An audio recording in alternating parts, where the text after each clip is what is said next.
Coucou tout le monde, je suis super contente de vous retrouver dans cette vidéo et c'est pour vous parler de 5 séries que j'adore. Donc il y a tellement de séries télévisées qui sortent, notamment sur Netflix, que du coup on ne sait plus quoi regarder. On se dit tiens je vais choisir celle-ci et au final, bof, pas terrible. Donc j'ai eu la chance que généralement les séries que je choisis sont super. Alors je sais pas si c'est rien que le fait de voir, alors peut-être la bande-annonce ou le petit résumé qui fait qu'au final je me trompe pas. Donc je vais vous énumérer les 5 séries que j'aime. Donc c'est pas dans l'ordre de préférence, hein, mais voilà, c'est 5 séries qui me tiennent à cœur. Donc pour commencer, je vais vous parler de Stranger Things. Donc c'est une série plutôt fantastique.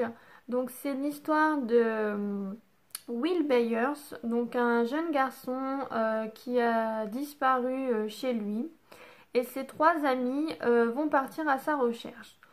Et lors de cette aventure, ils vont rencontrer une jeune fille un peu étrange et sortie de nulle part et qui est elle-même en fuite. Et du coup, voilà, la série va avancer petit à petit sur l'histoire de Will Byers et de la jeune fille rencontrée par les trois autres amis. Voilà, je vous en dis pas plus. C'est super. On a mangé la saison 1 et la saison 2 avec mon conjoint d'un coup. La saison 3 normalement sort début 2019. Voilà. Deuxième série, c'est Homeland. Donc Homeland, c'est l'histoire d'un soldat américain, Brody, qui a été retenu en otage pendant 6 ou 8 ans, je crois, de mémoire, en Irak. Et en fait, ce soldat américain va être libéré et il va pouvoir revenir dans son pays, donc en Amérique. Sauf qu'il est suspecté par Carrie Madison, donc une femme du FBI. Elle le suspecte de s'être en fait retourné, donc ce qui signifie de s'être radicalisé. Et elle pense qu'il va s'en prendre du coup à son pays d'origine qui est l'Amérique. Donc cette série, il y en a... Enfin, cette série a 7 ou 8 saisons, je sais plus trop. Donc voilà, et tout au long, on va savoir si est-ce que Carrie, elle a raison ou elle a tort. Voilà. La troisième série que je vais vous parler, c'est Gotham. Donc Gotham, c'est l'enfance de Batman. Donc on va suivre les aventures de Bruce Wayne et de Gordon. Donc Bruce Wayne, en fait, ça va s'avérer être le futur Batman. C'est un jeune homme riche de la ville. Et Gordon, c'est le policier, on va dire, sauveur de Gotham. Voilà. Donc cette série, il y a 3 ou 4 saisons.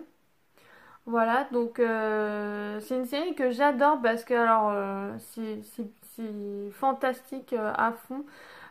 Les personnages ils sont complètement dingues, il y a des rebondissements de fou. C'est vraiment une série que j'aime vraiment beaucoup parce que on se plonge dans un épisode et on se dit mais c'est complètement dingue quoi. Donc voilà, vous passez vraiment un bon moment à regarder cette série. La quatrième série que j'ai à vous parler, c'est Mindhunter. Donc Mindhunter, c'est une série thriller. En fait, voilà, c'est deux agents du FBI qui vont rencontrer des meurtriers dans leur prison. Et en fait, ils vont essayer de comprendre comment les meurtriers ont pu commettre leur acte. En fait, ils vont essayer de se mettre à la place, voilà, du meurtrier.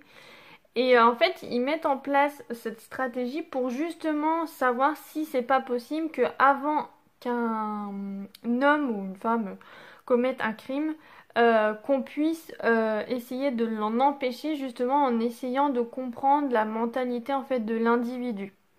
Euh, la série a été tirée de faits réels parce que, alors il me semble oui que c'est un auteur français. un écrivain français qui justement allait rencontrer pour de vrai donc des prisonniers.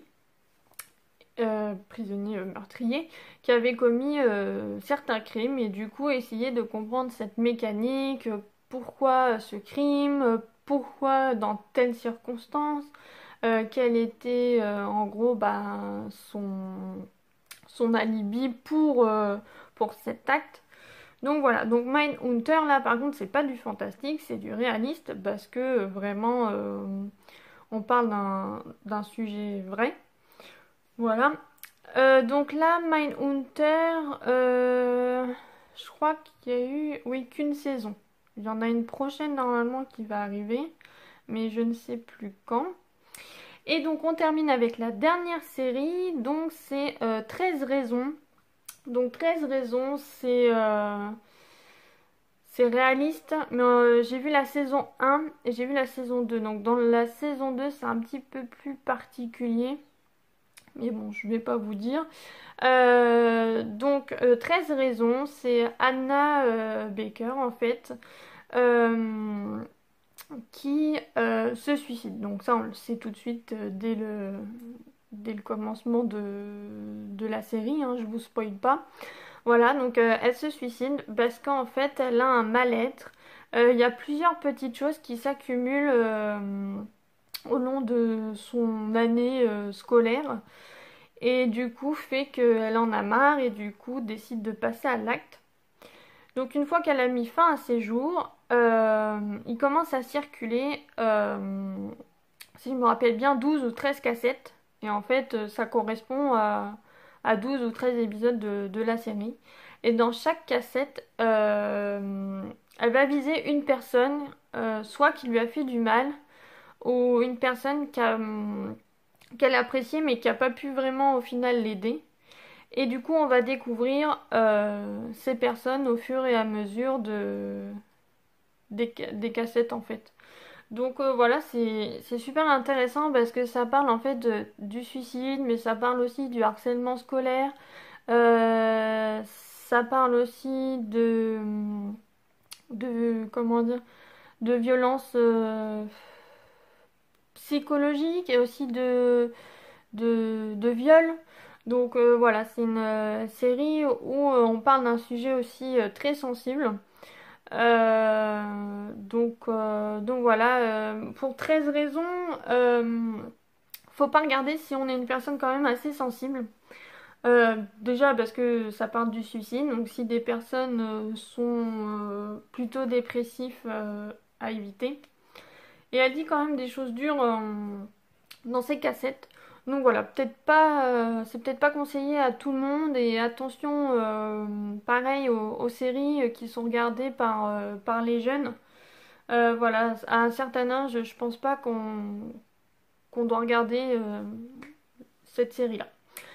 Voilà, donc c'était mes 5 séries préférées. Donc comme je disais, la 13 raisons, il y a 2 saisons et je suis en train de finir la deuxième. Il me reste 2 ou 3 épisodes. Voilà, j'espère que ça vous a plu. Si vous avez des questions, n'hésitez pas à laisser un commentaire et je vous dis à la prochaine. Salut!